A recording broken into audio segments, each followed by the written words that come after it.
Saudara, jelang pendaftaran calon kepala daerah di Pilkada Jakarta, PDI Perjuangan terus berkomunikasi dengan partai lain termasuk PKS dan PKB.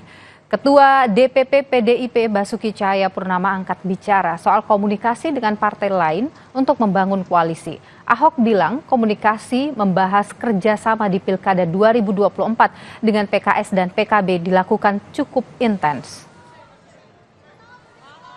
Wah, itu mesti tanya sama Pak Sekjen kali ya. Bukan wilayah saya kira itu jawabnya. Nah.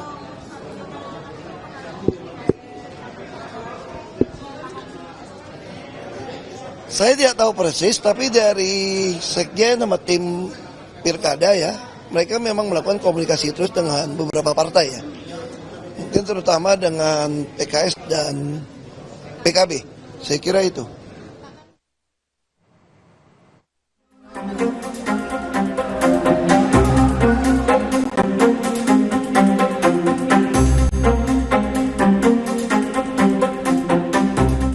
Mendekati tenggat pendaftaran calon di Pilkada Serentak 2024 pada 27 hingga 29 Agustus, dinamika politik makin panas.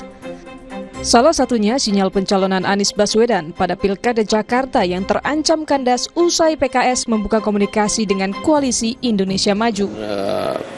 Ada opsi dari PKS akan bekerja sama dengan Kim. Kami sudah berapa kali memang berkomunikasi dengan PKS. Bahkan, paslon dari Kim Plus diklaim sudah disepakati dan akan diumumkan pada Senin mendatang. Kami sepakat akan mengumumkan pada tanggal 19 Agustus, kemungkinan siang atau sore. RK Suswono jadi nih? Saksikan tanggal main. Sinyal Anies Baswedan ditinggalkan juga disampaikan dari Ketua Umum Partai Nasdem, Surya Paloh.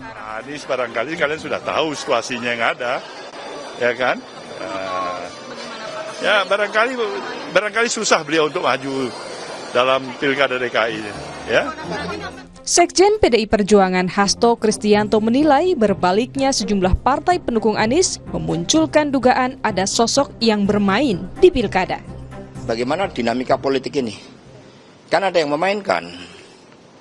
Sampai ada demi Pilkada ini, orang yang punya kompetensi di daerah A mencoba dipindahkan di daerah B. Nah, itu kita lihat dulu.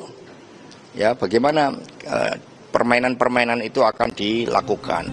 Saat ini baru Ridwan Kamil yang mengantongi tiket untuk maju dalam Pilkada Jakarta dengan diusung Koalisi Indonesia Maju.